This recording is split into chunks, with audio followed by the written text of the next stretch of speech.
Итак, начался день старта. 16 мая наступило. Сначала мы проснулись в хостеле BC. Немного позавтракали и начали собирать вещи. Уже упаковывать сумки, там это все приводить в походный вид. Потом вышли на улицу собирать свои велосипеды окончательно. Ну, они уже были подготовлены, но контрольная проверка была. Кешин велик. Это Сарданы. Самый нагруженный получается. А это мой. Поставил себе велокомпьютер. Ладошка 0. Так, ну а здесь Роберт собирает свой уницикл. Я уницикл где-то час собирал. Педали, шатун надо было нормально прикрутить, камеры поставить. Когда мы это сделали, сняли небольшую фотосессию, мы наконец-то сели на свои велосипеды. Как только, кстати, выехали с территории отеля, у меня было ощущение, что вот начинается наше путешествие. Хотя мы всего лишь решили доехать до отеля Хуэй, чтобы попрощаться с ним. Мы находимся в городе Сиань, 1400 километров от Пекина. Сегодня начинается наше велопутешествие. Все наши велосипеды в сборе, все готовы. Так, это Сардана,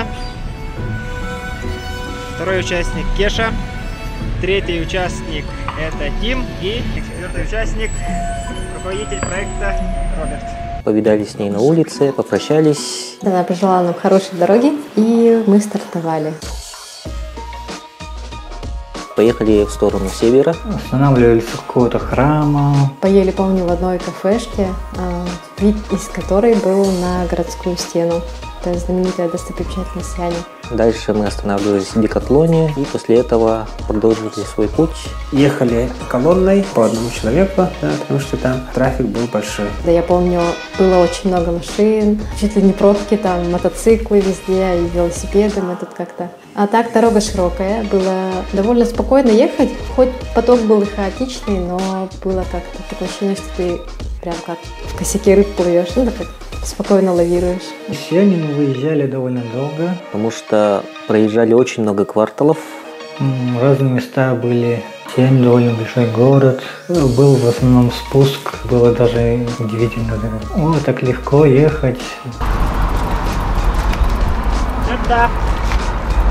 Доехали до моста. Там речка была. После этой речки начался подъем. Первая китайская пробка. Вот мотороллеры.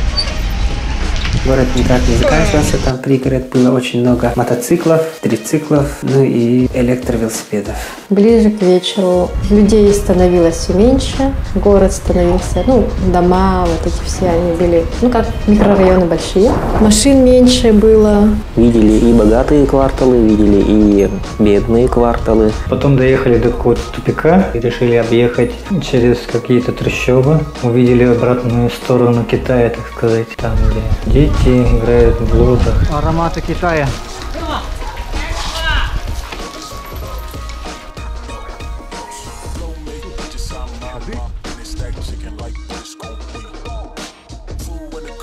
Объехав этот тупик, мы заехали на новый какой-то район строящийся. И получается, там строили новые дома, там никого не было. Мы их тихонько объезжали. Асфальт там был идеальный почти. Там иногда песок встречался. Совсем новый район. Асфальт шикарный. Никаких ям. Видно, что строится активно. Проехав около 50 километров с начала старта, остановились у пригородного супермаркета. Привал через 50 километров. И решили там немножко перекусить, поужинать. Закупились. Роберт как раз там протестировал свой новый гамак, который он там купил. Оказывается, он был очень удобный. Цены, кстати, были уже заметно дешевле, чем в самом городе Сиань. Здесь все очень дешево. Очень дешево. 3, 2,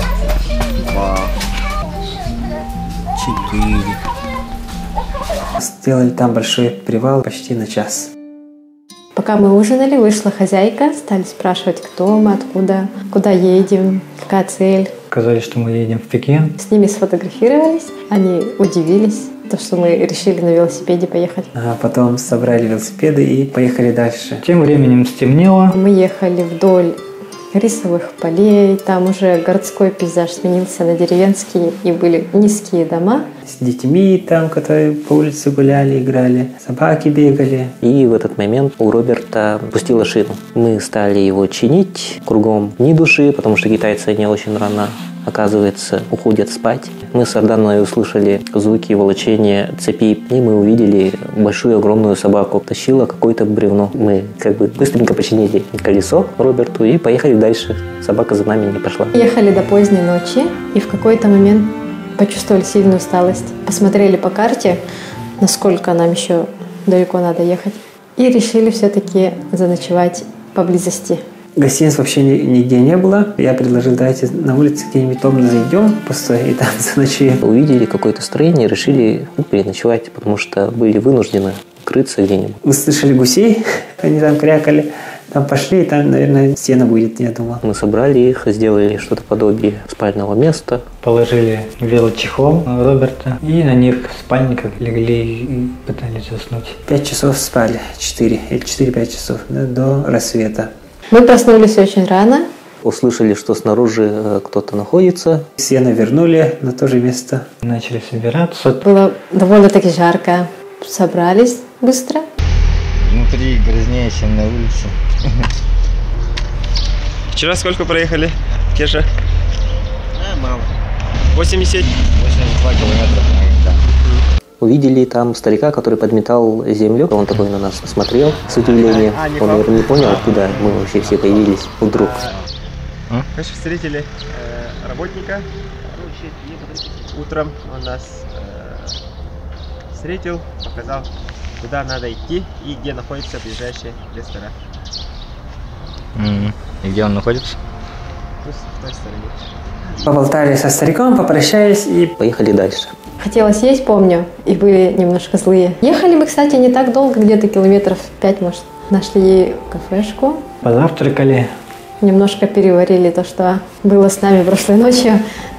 Поехали мы дальше по маршруту. Дорога была довольно-таки узкая, ну, такая, уже не как в большом городе в Сиане, да?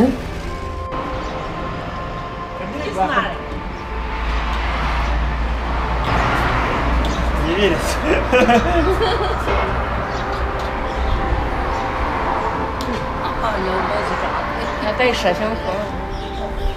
Великий наш и...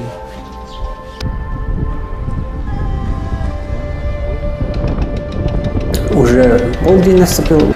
Спуск начался, и там какой-то городок был внизу. В конце спуска был какой-то магазин, мы там остановились. Там была классная собака, как этот воздушный бутон.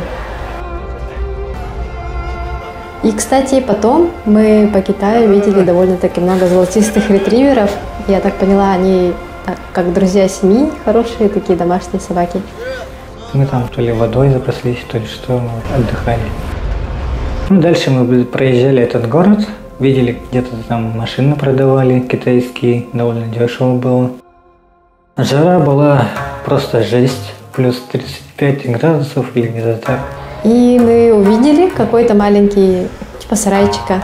Ага.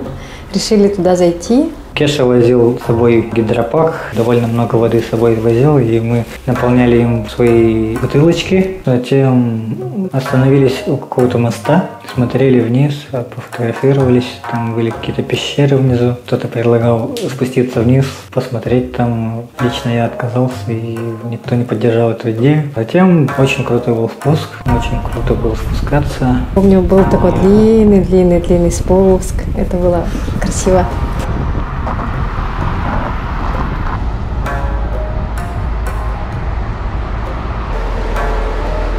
В какой-то определенный момент у Роберта снова спустила шину. Еду, потом что-то трудно крутить. Кажется, мне воздух вышел полностью.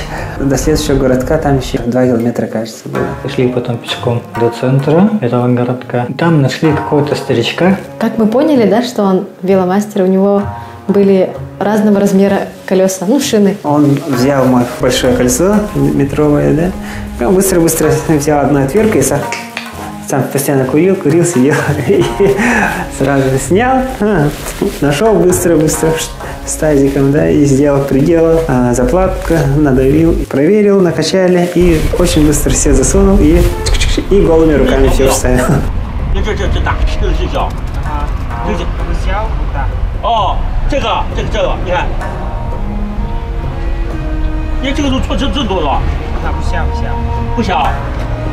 Он оказался лучшим мастером за все время пути. Потом многие мастера не могли справиться с унициклом. А мы поехали немножко дальше в город, купили клубники. Через некоторое время Роберт к нам присоединился, и мы пообедали. Через каждые 20 километров примерно, да, там были китайские города, так что проблем с интернетом у нас не было. В кафешках всегда был Wi-Fi интернет, мы пользовались им и смотрели оперативно, где мы находимся. Находимся мы, вот стрелка, вот, а вот Юинтай, Гуачуан, 80 с чем-то километров, вот он. Мы заезжали в какой-то город, назывался Юинтай. Там особо никто не снимал, но мы его тупо проехали. Ребята уехали вперед, и там где-то остановились у магазина. Где-то у дерева Роберт оставил свой уницикл, потому что он заехал в магазин. И я увидела этот уницикл, и мы с Кешей свернули туда, а Тим, не заметив, проехал дальше. В определенный момент Тим уехал вперед и пропал. А я что-то их не заметил и проехал дальше. Далее я их потом пытался догнать, как оказалось, они, оказывается, остались сзади. Мы не знали, где он остановился, где он находится вообще. Думали, что он, может быть, даже сзади остался. Мы решили включить все-таки наши российские симки. У нас там роуминг, и написали: «Тим, ты где?» Где-то в пригороде возле электростанции, и я уже подумал, что, кажется, они остались позади. Включил свой телефон, симку. Мы списались. Знали, что он находится возле какой-то электростанции, и так как мы еще не проезжали электростанцию никакую, мы решили, что, скорее всего, он впереди. Наконец-то нашлись. Уже стемнело к этому времени. И возле этой электростанции была кафешка, конечно, мы там сели все, отдохнули. Я помню, там была женщина, и она готовила очень вкусные лепешки. Поужинали, и я там спросил, где у вас Еуден, то есть гостиница. Он сказал: езжайте чуть-чуть дальше, найдете. Со мной один мужик пошел. Я туда пошел с этим мужиком. Пришел со страшными глазами и сказал: там столько тараканов. И там, короче, открываю дверь, и там ровно по комнате большой, огромный таракан, мадагаскарский, типа, пробежал. Я вообще очень сердце не остановилось. Потом я сразу сказал: нет. И он там говорит, что нет, так он-то всего 100 юаней, на всех будет пуял. Типа, не надо.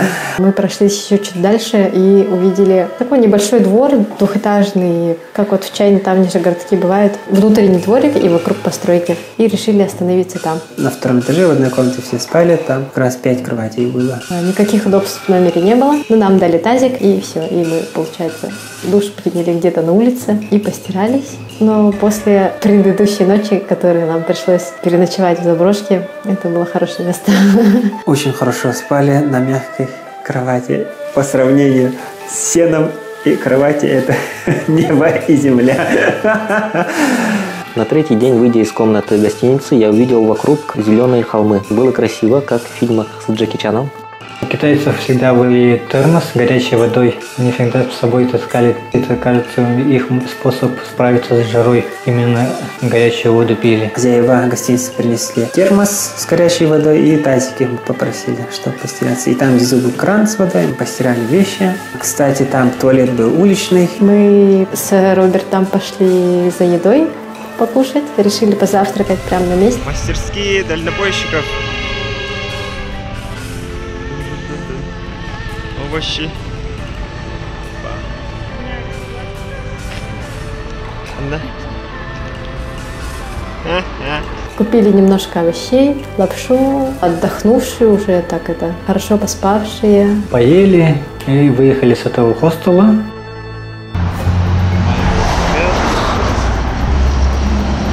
Кеша. Захтангуты. Это уже второй день пути. Мы едем на 2 дня. Ночуем в придорожных гостиницах. Подготовка к путешествию заняла пару месяцев. Я нашел спонсоров. Это компания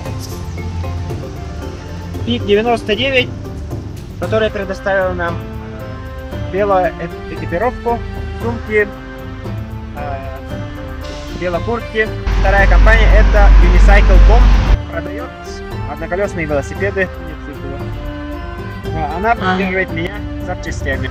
Мы начали свой путь довольно бодренько, несмотря на то, что дорога шла в гору, такой небольшой подъем был, у нас было хорошее настроение. Буквально где-то через 10 километров мы, кажется, свернули на другую дорогу. В какой-то момент в один из поворотов прям нам показалась гора, и на ней была башенка небольшая. Мы с ней сфотографировались, а потом решили посмотреть, что же это такое. Я как помню, там была вывеска с подсолнухами. Написано «Каменный лес», «Stone Forest». Мы решили, что это туристическое место, и хорошо бы его посетить. Мы же все равно немножко опаздываем, давай пойдем. Сказал, и Тим сразу согласился, Сардан тоже, а Кеша, но это же не по плану, надо по плану ехать. Потом все сказали, это же отпуск. Кеша немножко упирался, потом да, ладно, сказал. Свернули, получается, с нашего маршрута и поднимались в гору по дороге наверх. Рядом со входом в парк была кафешка. Мы там у кафешки оставили свои велосипеды. Пешком погулять по парку.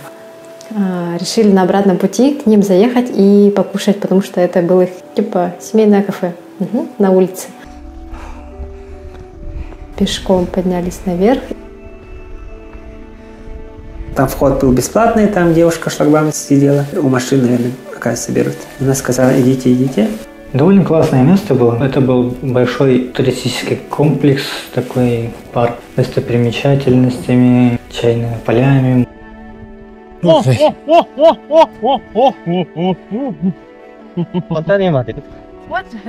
рыбочка. Ты не курила? Рыбочка, рыбка. А термоисточник был нормально. Китайцы готовили, видимо, к сезону для туристов, потому что они сажали растения. Видно то, что парк еще в процессе строительства. Там были большие территории. Мы там погуляли, очень красиво. Ну, давай фототься. Вау. Люди работали со своими шляпками на полях, и мы там им махали. И они нам тоже очень махали, радовались. Роберт там покатался на какой-то коняшке, который автоматом ходил по кругу. Ничего приказа не давала, она сама все круги, 2 круга сделала и остановилась.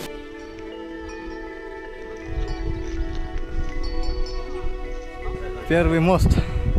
Был подвесной мост, где бегали по нему. Немножко страшно было, когда они шатались.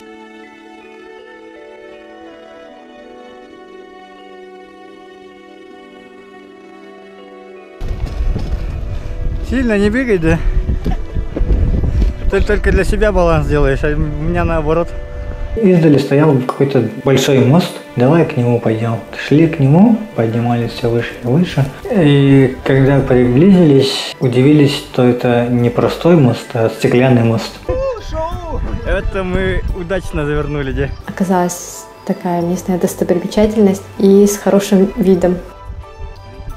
Как в приколах про Китай бывает, там китайцы ходят по стеклянному мосту и боятся, вот типа этого. Мы там купили билеты, чтобы походить по этому мосту. Покупаем билеты, мост. Надели бахилы. чтобы не пачкать и не заморать. И, конечно, мы же по этому мосту прошлись. Здесь оттуда.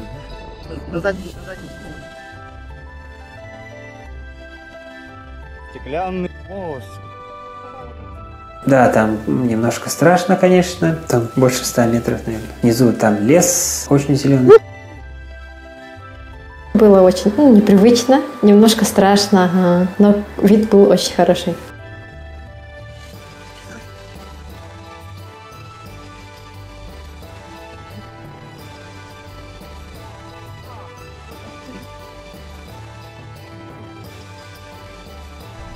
Фотойтесь, фотойтесь. Меня тоже сфотайте. Фотографировались там посредине моста, снимались. Было классно.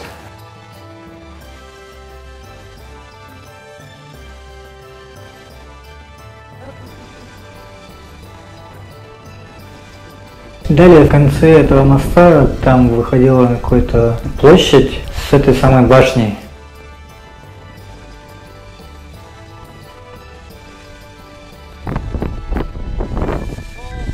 Мы ехали. Покажи-ка, давай. Вон. Туда вот это вот надо. Эту башню нашли. Пошли наверху, где колокольчики звенели, на самой высокой точке. Здания некоторые красили, где, по-моему, Кеша сфотографировался. Она еще какая-то недостроенная была, она еще строилась. Красили их, лаком замазывали.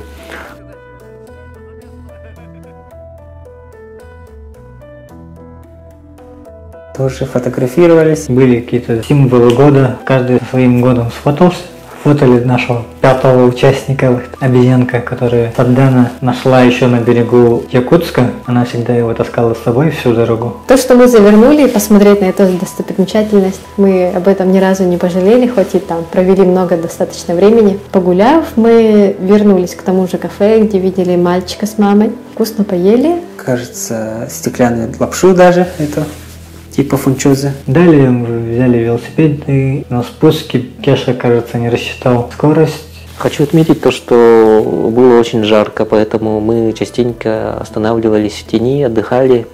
И в связи с этим я решил снять свои наколенники. Дорога была безопасной. Ну, я так считал, потому что асфальт был ровный. Там был серпантин. Не заметив, что там камешки лежат. Ну, что-то черное они там рассыпали. Видимо, этот гравий сыграл не очень хорошую роль. Не вписался в поворот. Мой велосипед куда-то улетел, и я понял, что я сам куда-то лечу вперед. И очень больно упал. Разбил себе колено, потом и с этим коленом разбитым всегда ходил, мазал его йодом по возможности. Хочу сказать то, что пиковская куртка очень даже помогла, потому что практически она нигде не порвалась. Потом мы его что-то пытались перебинтовать, немножко первую помощь оказали. Посидев, почистив свои раны, мы поехали дальше. В тот день был, по-моему, день подъема. Мы все время поднимались и поднимались и поднимались. И вот на высоте увидели маленькие ульи. Ну, не ульи, а специально построенные домики для пчел. И это оказалась пасека. Злая собака. Пасечник, оказывается, он живет типа в шатре, в палатке большой. И там у него и спутниковая антенна, интернет, наверное, и электричество. Да, и он, все удобства есть. Вот мы на пасеке. Ага, на несколько секунд. Я нашел пасеку. Купили за 20 юаней вот столько меда. Настоящие китайские рабочие пчелы. Купили немножко меду, попробовали. Мед был очень хороший, натуральный. Был такой, помню, мед немножко прозрачный, вкусный. Мы его разбавляли с обычной водой и пили в дороге. Решили на всех разделить по всем флягам нашим. И все фляги наполнили, и с водой там был вообще спортивный напиток. Отдыхает. Затем уже стемнело к тому времени, и был крутой длинный спуск. Вообще, я как заметила, все города немножко стоят внизу, потому что если ты чувствуешь прям такой затяжной спуск, значит внизу есть какой-то городок, ну, либо небольшое поселение. На уницикле же постоянно надо крутить. Это я последний, кажется, спустился. Ага, ехал за Сарданой. Внизу уже как-то подустали и начали искать ночлег. Была идея остановиться в бане, но мы решили поискать ее. Было темно, и где-то слева светилось что-то похожее на гостиницу, и мы решили туда подъехать, посмотреть. Везде горели фонари, мы не понимали, где находимся, наверное, что-то такое туристическое. Мы побывали в лесу, каменном лесу, да? Каменный лес, да, и вот здесь вот следующая достопримечательность, тут никого нету. Спускаться на велосипеде одно удовольствие. Здесь стройка, здесь новый асфальт, и тут красивые. Сразу видно же, что туристическое место. Дальше замок парка. Также была достопримечательность возле озера. Так, баня где-то. Вообще никого, ни одной машины. И там несколько домов было. Там спросили, там еще один китаец работал, кажется, и он сказал, вот туда идите, там гостиница и баня есть. И мы туда пошли, поехали. Заехали туда, было темно очень, и нашли там гостиницу, где был бритый самоед, собака. У него была только голова, не побритая, а остальное тело все было сбритое, то ли из-за жары, то ли из-за чего еще. Он, короче, выглядел довольно-таки грустно, но настроение у него было хорошее. Ну вот, так довольно-таки экстремально, весело шло наше путешествие. Но это было только начало. Дальше было интереснее. До следующей серии.